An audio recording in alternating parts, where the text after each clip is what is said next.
Hola, un saludo para cada uno de ustedes, un 10º grado. Estamos comenzando la semana 2 del segundo parcial y estoy muy contenta de volver a estar con ustedes. Hemos hecho una primera semana exitosa. Estoy satisfecha con el trabajo de todos ustedes. Recordándoles que la excelencia es de todos los días, ¿verdad? Así como esta semana la culminaron con éxito, yo espero que las 9 semanas las cumplamos igual y que esos 100 puntos que ustedes tienen al inicio se queden con ustedes, ¿verdad? Que no me den ninguno a mí, yo no quiero nada, por favor. Pero eso dependerá de la responsabilidad con que ustedes actúen conforme a la entrega de sus tareas y al desarrollo de sus responsabilidades en la clase. Dicho esto, recordándoles una vez más la manera en que estamos evaluando este segundo parcial es semanal. Ustedes tienen sus 10 puntos. Hay 9 semanas nada más en este parcial número 2. ¿Qué va a pasar con los 10 puntos restantes? Pues se acumulan en base al orden y la presentación de sus contenidos y sus tareas. La excelencia con que ustedes trabajen tendrán asegurados esos 10 puntos y la puntualidad también, que es trascendental. Cada semana son 10 puntos. 5 por el video donde ustedes me expliquen los conceptos vistos durante la semana, 5 puntos por sus tareas de cada día, ¿verdad? Es decir, si ustedes solo envían las tareas, solo van a tener la mitad de sus 10 puntos a la semana. Si ustedes solo envían el video, solo van a tener 5. Si hacen las dos cosas, pues van a tener sus 10 puntos completos. Si usted tiene curiosidad con respecto a cuántos puntos tiene durante la primera semana, pregúnteme y yo con mucho gusto se lo digo. Mi intención es que llevemos este proceso lo más claro posible en la medida de que ustedes puedan ser más cuidadosos y responsables. ¿Por qué? Porque es el último año de formación de ustedes en el colegio y pasan derecho a la universidad, y es como el sistema que se está utilizando. En la universidad no les van a decir ya está la tarea, ¿por qué no la hizo? Ay, es que ya se venció el tiempo. No es así. Allá van a enfrentarse a una realidad mucho más autónoma. O sea, ustedes tienen que sobrevivir, y mi intención es que no vayan como a dar de bruces en ese tipo de evaluación, sino que ya vayan preparados.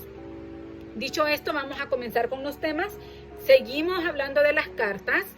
Vimos durante la semana pasada a qué se refiere o con qué intención se realiza una carta, sus partes de manera más concreta. Sé que es una información que venimos viendo desde la primaria, pero ya en este punto vemos ya las cosas más objetivamente y ya de manera más real, aplicadas ya al mundo actual, ¿verdad? Porque ustedes ya están a un paso o de ser universitarios o de ser profesionales o desarrollarse o desenvolverse en un trabajo. Entonces es sumamente importante que ustedes manejen o que aprendan y apliquen todos los conceptos que estamos viendo en esta clase. Vamos a arrancar este día lunes con las cartas circulares. Y como les mencionaba, vimos las cartas familiares, las cartas comerciales, el acta. Creo que también vimos en la estructura de la carta comercial. Vimos lo que hace diferencia entre una función informativa y una función expresiva en una carta. Es decir, no vamos a utilizar una función informativa, por así decirlo, formal en una carta familiar. No, en una carta familiar es más que todo expresión de sentimientos. Sí damos a conocer algunos hechos, pero de manera informal. No, por ejemplo, cuando usted redacta una carta comercial, ¿verdad? Entonces, vamos a ver en esta semana las cartas circulares. ¿A qué se refiere con carta circular? ¿Será que solamente va dirigido a una persona? No, su nombre dice circular. Quiere decir que va a ir a varias personas al mismo tiempo. En el caso de empresas, a varios departamentos al mismo tiempo. Entonces, ustedes van a poder ver algunas particularidades. Va a hacer referencia el libro del formato que se debe utilizar para una carta circular. Es importante que prestemos atención a los pequeños detalles que son los que hacen la diferencia. En la carta circular dice que son documentos redactados con el fin de comunicar o avisar con el mismo contenido simultáneamente a varias personas. y debe de ir acompañada de un membrete. Se enumeran estas cartas circulares porque siempre llevan como un respaldo o un récord. Van enumeradas a veces con números en serie o combinación de letras y números o códigos. Todo esto va a depender de la empresa o el lugar donde esté dándose a conocer esta carta. Tenemos para el día también el lunes la carta abierta de opinión, y es que este tipo de carta es más que todo como un texto, viene siendo como un texto periodístico donde usted emite la opinión sobre un hecho social. Ahí tenemos un ejemplo que no es como que el más adecuado, pero que podemos entender el concepto. Dice que este tipo de carta de opinión o carta abierta tiene una recepción amplia al número de lectores. Usted la va a dirigir hacia, como le mencionaba, algo social, y va a ser para un determinado sector de la población, o incluso también podría ser para un cierto individuo en específico, pero teniendo en cuenta que esta carta puede ser siempre de opinión pública. Se va a tratar un tema como de manera generalizada o estándar y no de título personal. La carta de reclamo para el día martes. Vamos a aprender en qué ocasiones podemos dar una carta de reclamo. Generalmente se utiliza para hacer el reclamo a un producto, a una empresa en específico, a un proveedor en específico.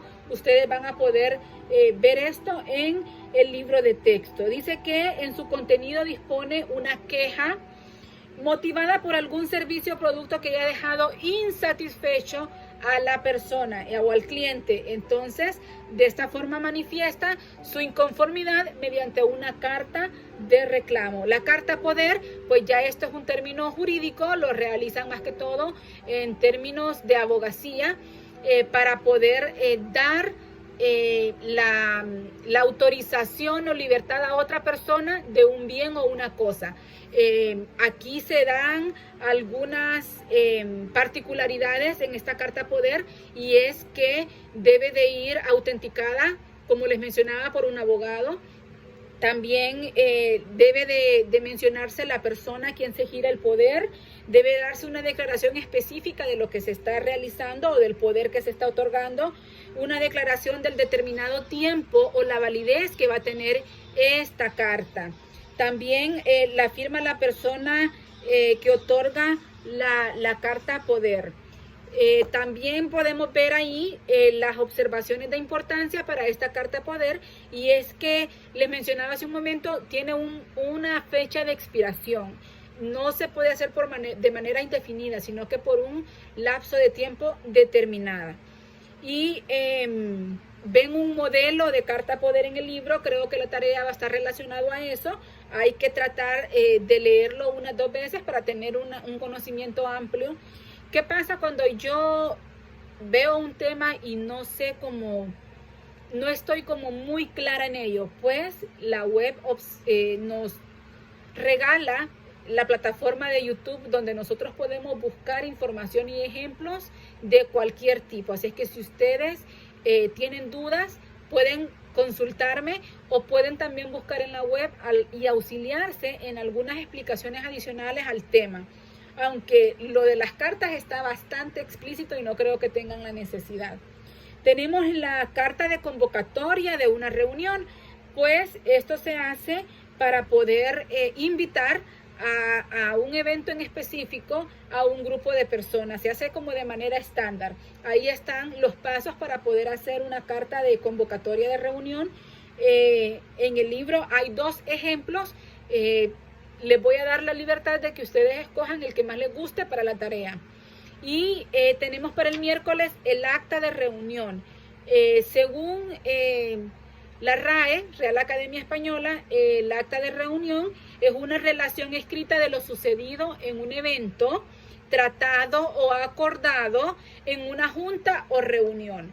Esto se lleva a cabo más que todo en las reuniones escolares de padres de familia. Se hace un acta. Cuando se hace un cabildo abierto entre la municipalidad o los alcaldes con la población, se hace un acta. En una sesión de accionistas se hace un acta. En una sesión de corporación también se hace un acta. Es un documento que nosotros debemos conocer muy bien y saber su función. Ustedes van a ver un cuadro o un esquema que está en la página 133 de su libro de texto, donde nos da a conocer la función del acta, lo que debe contener, el orden en que debe de estructurarse la información y finalmente cómo se debe presentar.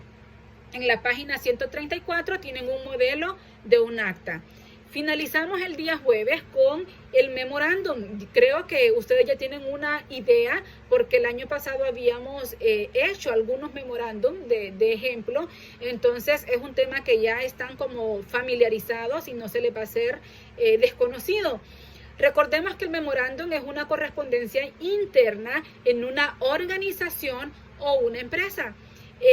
Se hace con el fin de dar a conocer ciertos lineamientos o de comunicarse dentro de la organización o dentro de la empresa. Puede decirse que es una comunicación diplomática que se firma y se recapitula hechos y razones, dice, para que puedan ser tomados en cuenta en asuntos importantes. También puede ser una nota que se envía a una persona dentro de la misma institución, lo que les decía, o de un departamento a otro, en el caso de las grandes empresas, y se da también en las oficinas gubernamentales o estatales. También en el ámbito bancario es muy usado este tipo de correspondencia. Entonces, el memorándum es un documento escrito de carácter menos formal que la carta y cuya finalidad es comunicar información diversa, recomendaciones, indicaciones, instrucciones, disposiciones y otras actividades afines a la empresa o organización en la que se dé. Tenemos que algunas características en la escritura es el nombre del destinatario, el nombre del remitente, la fecha, el asunto, el texto y la firma del remitente en la última parte ya inferior de la hoja. Está también el memorándum breve. Este se caracteriza por, valga la aclaración, la redundancia, por su brevedad. Y es que tiene como objetivo transmitir una información específica durante un breve periodo de texto, de manera como bastante, podríamos decir, concentrado o resumido. Por eso se llama memorándum breve. Entonces, va a tener siempre la particularidad de los datos específicos en cuanto al destinatario y remitente, solo que se abrevia a y D.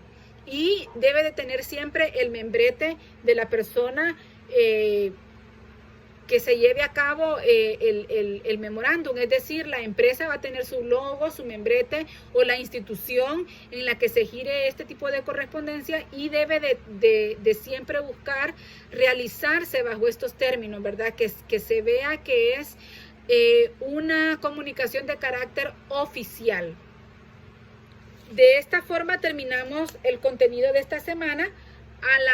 En la página 138 van a ver un contenido sobre la carta que lo vimos al primer día de la semana pasada, en el lunes 9, y que no sé por qué el libro me lo puso al final, pero realmente sí consideré que esa información era primordial que ustedes la vieran al inicio, que eran las características generales. Pues ahí vamos a ver en nosotros el contraste entre la carta personal y la carta comercial y las normas de la redacción de cartas, que es la coherencia semántica, que esto se refiere a cómo se presenta el texto, a expresar las ideas con claridad y que tengan una progresión temática. Y la cohesión sintáctica es el texto que lleva en sí el documento y que debe relacionarse, que no debe de perderse la hilación, es decir, que debe de resultar comprensible al lector y que el mensaje principal no debe de perderse, esa continuidad que debe de haber en todo el documento. La corrección pues es el cumplimiento de las normas ortográficas, sintácticas y léxicas. Hacemos mucho hincapié en la ortografía. Queremos que ustedes sean estudiantes que escriban correctamente, que se esfuercen y se note que su gramática, que su ortografía realmente está cuidada. Entonces siempre estamos haciendo énfasis en ese punto, más que todo por que ustedes ya son alumnos que están saliendo y eso va a hablar muy bien de ustedes o va a demostrar el nivel de intelectualidad que tienen y de conocimiento que tienen. Entonces, de esta forma hemos terminado el contenido de esta semana 2, invitándoles a que sigan enviando sus tareas de manera responsable, en tiempo y forma. Estamos aquí para apoyarnos unos a otros en este proceso. Les agradezco mucho la comunicación que mantienen y recuerden que todo lo hablado es entendido. Entonces, en la medida de lo posible, yo estoy aquí para guiarlos, para ayudarlos, para entenderles, pero también para ayudarles a formarse como profesionales de éxito responsables, y ese es mi mayor deseo para ustedes. Hasta pronto, nos vemos, un abrazo para cada uno.